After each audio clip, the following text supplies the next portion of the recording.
근데 우리나라 귀신들은 없어요, 얼굴이. 갑자기 마음에 안 들면 막 죽이고 사람들을.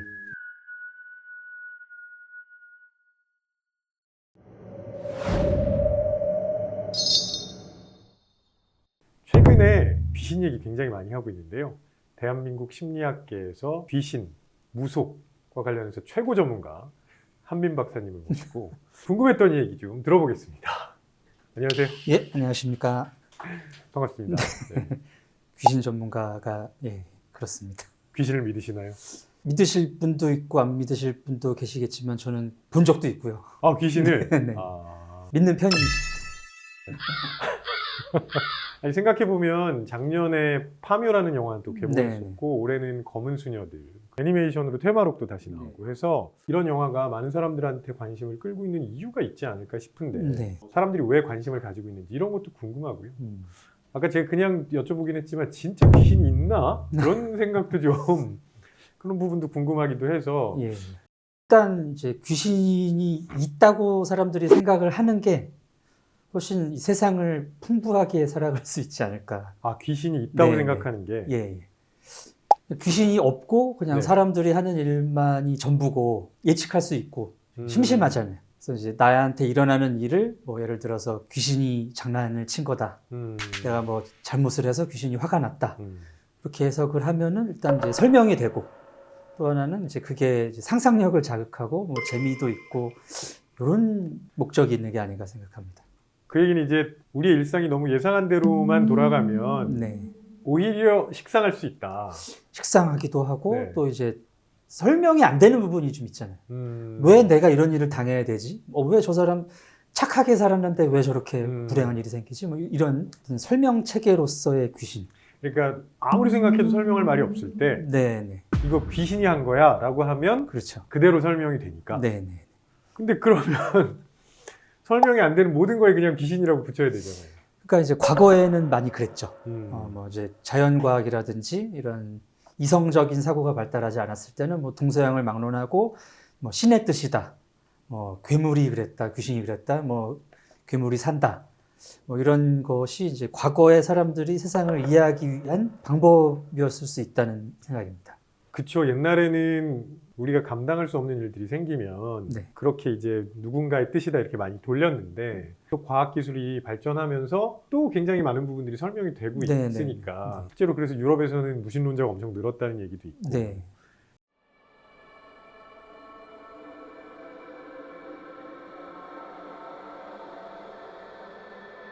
근데 언뜻 궁금한 것 중에 하나가 왜 마음이나 몸이 힘든 분들 뭐, 왜 이렇게 귀신을 많이 보시는 거예요? 저도 귀신을 봤다고 제가 생각하는 경험이 한 번은 이제 간염에 걸렸을 때였고요. 술도 많이 안 드시는 분이 네, 간염에. 급성 간염이 와가지고 비몽사몽 며칠 잠도 못 자고 이러다가 이제 밤에 어떤 할아버지를 뵌 적이 있고 또 한 번은 이제 뭔가 육체적으로 굉장히 힘든 그 운동 같은 걸 하고 밤에 이제 꿈인지 생신지 약간 헷갈리는 상황에서 또 뭔가를 봤었죠. 운동을 심하게 했는데 귀신을 보셨다고요? 그 운동은 아니고 이제 제가 그 전수라고 풍물을 아, 네네. 빡세게 한 일주일 정도 배우는 기간에 거의 이제 안 하던 걸 하니까 되게 몸이 힘들었었거든요. 그게 이제 귀신이라는 존재를 감지할 수 있는 조건이 됐을 수도 있고요. 몸과 마음이 정상이 아닐 때 보이는 말 그대로 환각일 가능성도 있죠. 그래서 옛날에 어르신들이 네가 허약하니까 보이는 거야 뭐 이런 말씀들을 하셨는데 네네네. 그래서 그런가 보네요. 그런 맥락이 있습니다. 그러니까 한민 박사님은 귀신이 있다고 생각하시는 거죠? 있었으면 좋겠습니다. 아, 있었으면 좋겠다. 음. 아니, 저는 아무리 생각해도 귀신이 있는지 네. 잘 모르겠어요. 좀 전에 얘기했던 것처럼 사실 뭔가 설명할 만한 적당한 기제가 없고 뭐 이론이 없고 근거가 없고 이러면 그걸 어떻게든 설명을 해야 되는데 네. 그렇지 않으면 불안감이 많이 생기잖아요. 네네. 그럴 때 그냥 쓰기 좋은 도구가 아닐까라는 생각이 들거든요. 예, 그 부분은 뭐 과학 기술이 발달한 현재도 어느 정도는 기능하고 있는 부분인 것 같습니다. 근데 우리나라에서 이런 얘기할 때 좀 네. 특이하다고 해야 될 게 뭐냐면 그냥 단순히 몸이나 마음이 허약할 때가 아니라 네. 무언가 억울한 게 많이 쌓였을 때. 네. 귀신이 사연이 있죠. 네. 왜 그런 거예요? 그게 이제 어떤 문화에 살고 있는 사람들이 귀신이라고 생각하는 것, 귀신이 이런 때 나온다고 생각하는 맥락이 다 있죠. 그래서 우리나라 귀신 같은 경우는 뭔가 한이 있고 억울한 게 있고 그래서 이거를 풀려고 귀신이 나온다라는 인식이 있습니다. 그래서 왜 한이 많이 네네. 쌓인 귀신들은 네. 소위 그 천국으로 잘 못 가고 그렇죠. 이 구천을 떠돈다고 구천을 떠든다. 하죠. 그러니까 그래서 그 좋은 곳으로 보내주려고 하면 네네네. 그 한을 풀어줘야 된다는 얘기를 많이 네네. 하잖아요. 네. 그게 우리나라만의 독특한 거네요. 예, 그런 맥락은 이제 한국적이고요. 일본만 해도 귀신이 나오는 이유가 딱히 없습니다. 그러니까 이제 일본 귀신은 주로 영역형 귀신이라고 볼 수가 있는데 이제 귀신이 나타나는 그 나와바리들이 있고요. 거기 가면은 귀신이 나온다 이런 소문이 있고 나오는데 이제 우리처럼 뭐 하소연을 하거나 얘기를 하지 않고 그냥 묵묵히 사람을 해치는 이런 식으로 그려집니다. 일본에서는. 아, 그러니까 일본 귀신은 특별히 한이 쌓인 게 아니네요. 그러니까 우리식 한은 아닌 거죠. 어. 그러니까 원한이라고 하는데 뭔가 되게 이제 내가 귀신이 된 게 되게 한스러워요. 아, 본인이 귀신이 된 게 예, 한스럽다. 예. 그래서 그 한을 거기 찾아오는 사람한테 푼다고 보시면 됩니다. 저주잖아요. 그렇죠. 저주에 가깝죠. 좀 묻지마 살인 같은. 신기하네요. 저기 나와바리 귀신이라는 것도 처음 들어보고.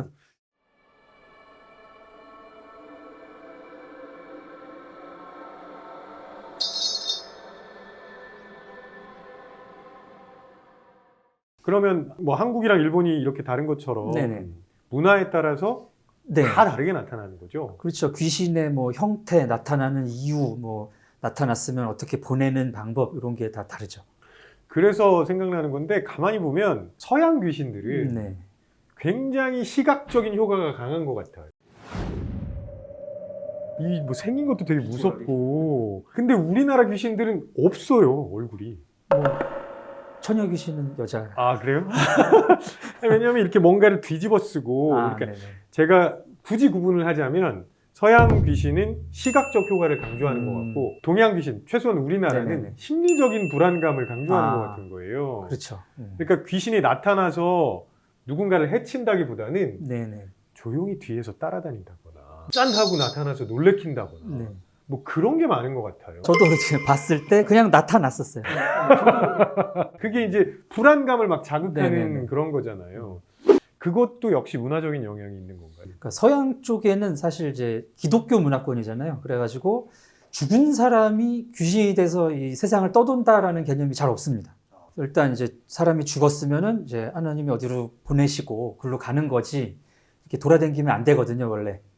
그래서 이제 서양 쪽 공포 영화 보시면은 이분들이 귀신을 이분들이라고 하는 건 이 얘네들이라고 그러면은 실례니까. 뭔가 큰 두려움이 있으시군요. 약간 불안감이 있습니다. 이 존재들이 악마인 경우가 많아요. 솔로몬의 뭐 몇 번째 악마 뭐 이런 식으로 소개가 되고 뭐 유전이라든지 컨저링이라든지 그 검은 사제들, 네네. 검은 수녀들 여기 나오는 귀신들도 악마입니다. 제가 이제 찾아봤는데 솔로몬의 72 악마 중에 검은 사제들에서는 이제 5번째 악마인 마르바스라는 악마였고요. 박수담 씨한테 들어갔던. 네네네. 그리고 검은 수녀들에서 나왔던 거는 이제 4번째 악마인 가미긴이라는 악마였다고 하더라고요. 정리해 보면 서양 귀신은 원래 나쁜 애 혹은 악마 그렇죠. 이렇게 예. 되는 거고 우리나라 귀신은 우리랑 비슷한 사람이었는데 일단 사람이 죽어서 된 거고 뭔가 사연이 있어서 나타나고. 그러면 네. 생긴 건 다른 것도 같은 맥락이겠죠? 그렇죠. 이제 서양 쪽에서 뭐 악마라고 이 사람들이 표상해 왔던 서양 쪽 악마는 뭐 뿔이 있다든지 뭐 그런 악마의 표식 뭐 이런 게 있다든지 이런 이제 공통점이 있죠. 물리칠 때도 이제 엑소시즘이라고 이제 성직자가 꼭 나타나셔가지고 퇴마사? 예. 아. 그러니까 이제 서양 쪽 퇴마사는 이제 성직자 신부님. 근데 이제 한국 쪽 퇴마사는 무속인들이시죠 주로. 무속인들이 영적인 기운을 받아서 네. 귀신을 물리치는 거예요? 예. 근데 이제 한국은 물리친다라는 개념이 아니고 네. 귀신을 뭐 소멸시키거나 뭐 내쫓는 게 아니라 달랜다는 개념이 있죠. 그러니까 서양은 아예 다른 존재 악마니까 네네네. 물리치거나 없애거나 해야 되는 거고 소멸시키거나 지옥으로 보내거나. 우리나라는 같은 사람이었는데 한이 쌓여가지고 그렇게 네네. 된 거니까 잘 달래서 좋은 곳으로 보내줘야 그렇죠. 되는. 예. 굉장히 인간적이네요. 그렇습니다.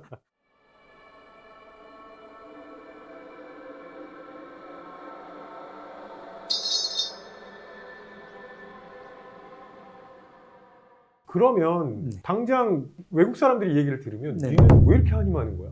아, 이런 생각을 할 수 있을 것 같아요. 네네네. 일단 이제 한이라는 게 뭔가 한국 사람들이 자기들이 세상을 살면서 하는 경험에 대해서 뭔가 이렇게 이제 정의를 내린 문화적 개념인데요. 네네. 이제 한국인들은 나한테 생길 수 있는 그런 안 좋은 경험을 이제 한이라고 표상을 해왔는데 이 한이라는 게 이제 문화심리학적 관점에서 보면은 내가 생각하는 나의 이런 가치들이 부당하게 외부적인 힘에 의해서 억눌리거나 실현될 수 없는 이런 상황에서 이제 한을 느낍니다. 일단 억울하다는 걸로 일단 경험이 되고 이게 오랜 세월을 거쳐서 이게 어쩔 수가 없구나라는 식으로 이제 한이라는 정서가 완성이 되거든요. 근데 사실 억울한 거는 네. 뭐 전 세계 어디에서나 그렇죠. 일어날 예, 수 다 있는 있죠. 일이니까.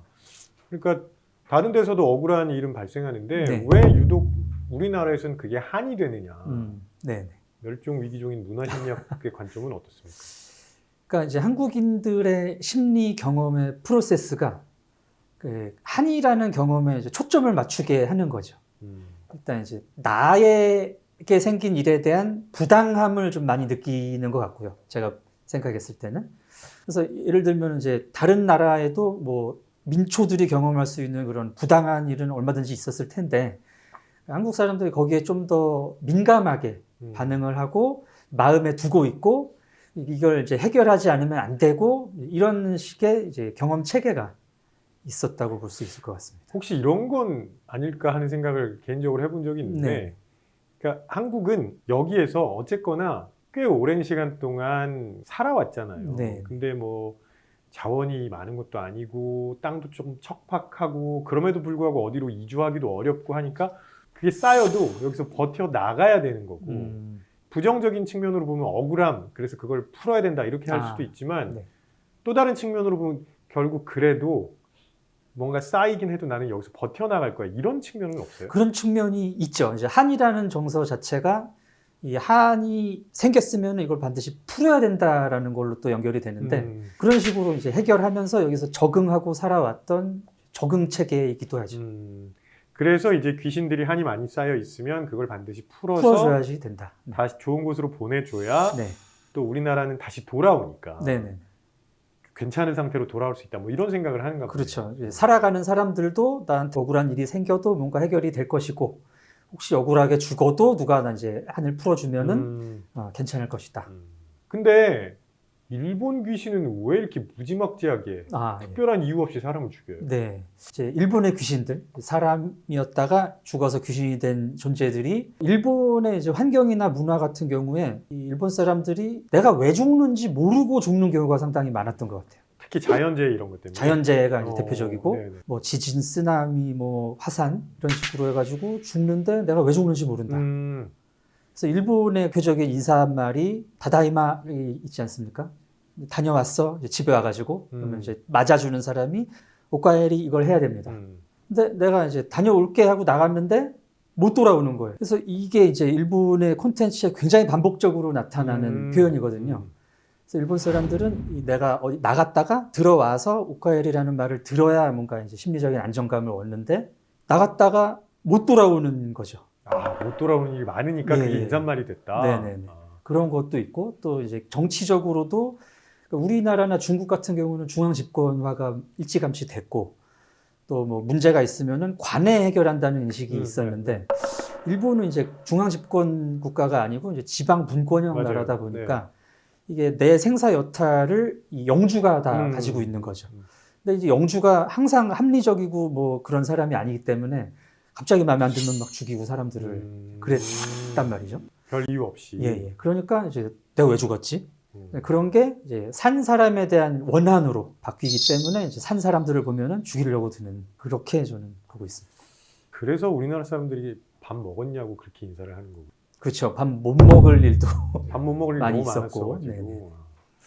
재밌네요. 일본에서 그렇다는 건 생각 못 해봤는데 그러니까 지금 한 박사님 얘기 들어보면 되게 재밌는 게 결국은 귀신이 생김새든 존재 이유든 다 문화의 영향을 받는다는 거. 그렇죠. 네. 사람들이 살아오면서 뭐 무서워했던 거 그런 내용들인 것 같습니다. 그래서 우리나라에서는 이제 좀 한이 안 쌓이게 네. 억울함이 좀 없었으면 좋겠다는 생각이 드네요. 네.